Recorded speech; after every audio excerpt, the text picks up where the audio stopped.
Good day, everyone. I welcome you all to Higher Ground Academy online teaching. My name is Mrs. Olu, as you know. The last class, we treated grammar. In the previous class, we treated grammar, and the topics under it was nouns. And then we treated about 4 types. I gave the definitions, and then we treated 4 types of nouns. And I told you that I'll be continuing the remaining 3 types when next we meet. So today, we're going to continue with the remaining types of nouns. As you can see on the board, the remaining types are written on the board, 3 types. So we have countable nouns. These are nouns that can be counted. As the name implies, countable nouns. They are nouns that can be counted.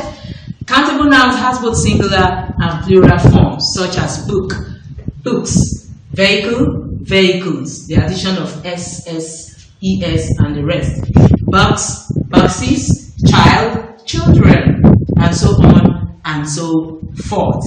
These are countable nouns. At least we can count our books, we can count vehicles on the highway, we can count boxes, and we can count the number of children our parents have. So these are countable nouns. Now, we'll move to uncountable nouns. These are nouns that cannot be counted. They cannot be counted or regarded as either singular or plural. You can't regard them as singular or plural. But in the case of countable nouns, there are singular and plural nouns. In this case, an uncountable noun has no plural form. Example, we cannot add anything to the word air. Air remains constant. Air is air. There is no plural of air. The breeze we feel on our body is known as air. So there is no plural of it.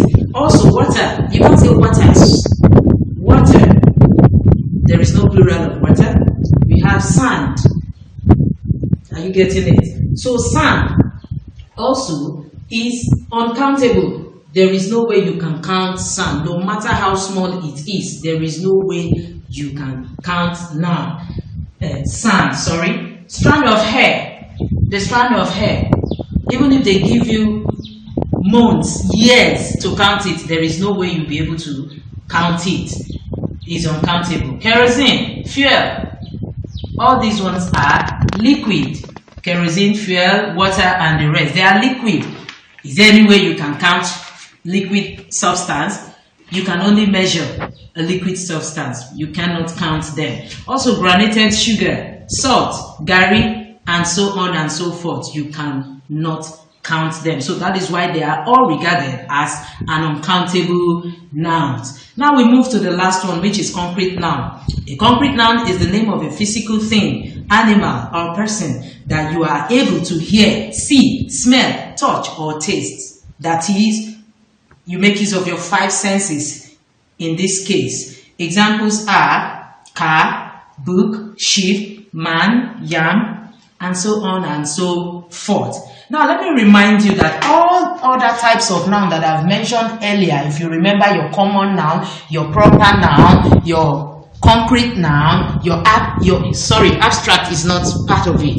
Your common noun, your proper noun, your collective noun, countable nouns, uncountable, all falls within this range because you can see them, you can touch them, you can even feel them. That is why they are under concrete, physical thing that you can see. But in the case of abstract, that is why abstract is standing alone. You can neither touch it, neither can you see them. They are deep within. So abstract, that's why we call them abstract. Now, I believe with this, you will be able to differentiate between all the types of nouns we have in English language.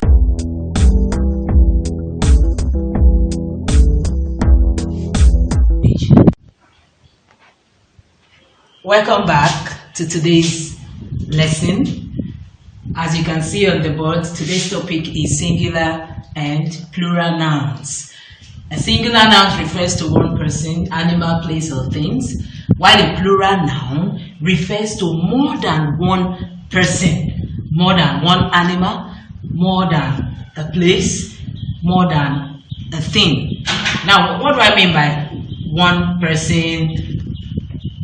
Of course, you know what one is. Singular entity, one person. And then when we're talking about plural noun, it refers to two or more persons, two or more animals, two or more places. So that is that. Examples are box. This one, box, is referring to just one box. And then when you add es to it, it has become two. So addition of es makes it plural, so it has become two. Now a tree, this is referring to one, and then when you add s to it, it becomes what? Two. Trees, it becomes plural, and so on and so forth. Now there are different ways of changing a singular noun to plural noun. Now most nouns form plurals by adding s to their singular. If you look at the board, we have house, and then when we add s to it, it gives us houses. This is just one house. This one makes it what? Two houses. Here, piano referring to one, and then pianos referring to two.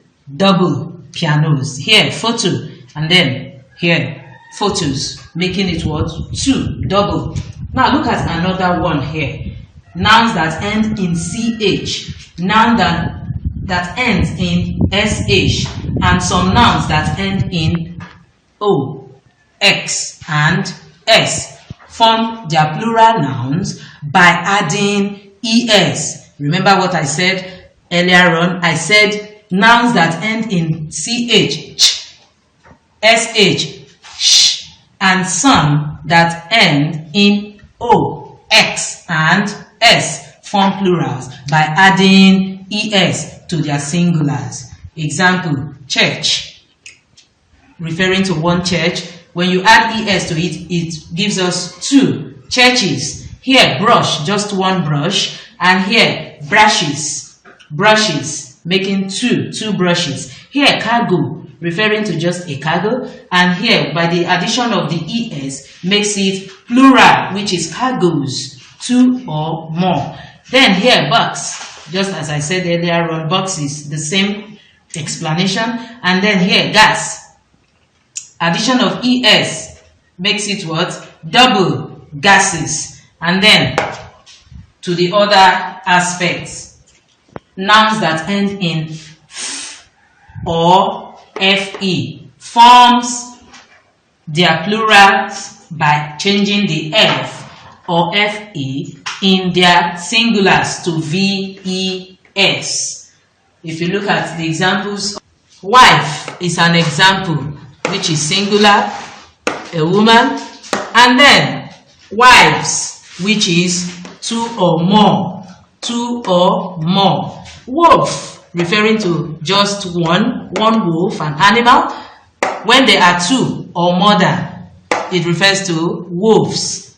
Thief is referring to one, and then when ves is added to it, it changes it to what? Plural, which is thieves. Now what I want you to note here is that for chief, roof, belief, and proof, add only s to form plurals. Add only s to form their plurals. Their plurals cannot be formed this way, neither can it be formed this way, es. Their plurals can be formed just by adding only s to them. Only s to them.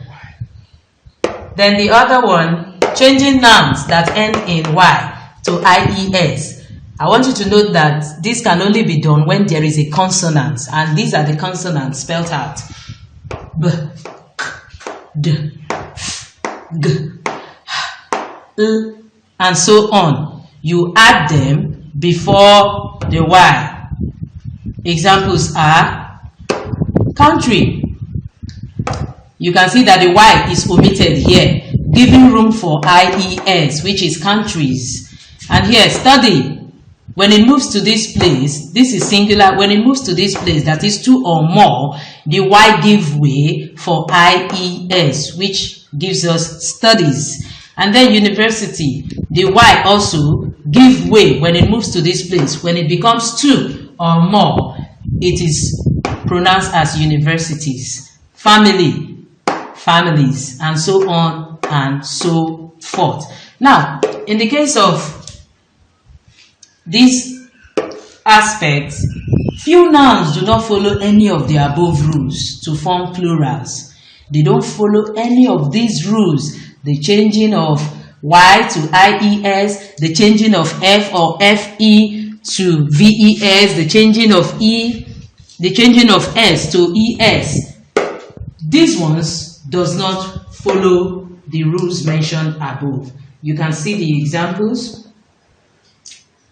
Man is totally changed to men. There is no S added to it. It's totally changed. The vowels in the middle, the vowel in the middle has changed to E, giving us the word men, two or more. Child, referring to one, has changed to what? Children. You can't say childs. It's totally wrong. It will be changed to what? Children. Blouse, lies. Goose, geese. Tooth, teeth. Deer, deer. You can see in the aspect of this, some changes, but some don't change at all. They remain constant. You can see deer is still deer. You can see scissors is still scissors. Nothing can be added and nothing can be omitted from it. It remains constant, while these ones change totally. You can see it. So from what we've done for today, this will take us to the end of the class, but meanwhile there is an assignment for you to do. The assignment is write down the plurals of the following nouns. You can see factory. Give me the plural of factory. When you follow the examples given, you will know where factory falls into because of the Y that ends it. And then shelf, when you look at what ends it, you know what it will change into. And then hero, gross, fisherman, all these has been treated. They are all on the board. If only you can just sit back, go through what is written on the board for you, you'll be able to get the actual answer to this assignment. With this, I call it a day. See you next week. Bye.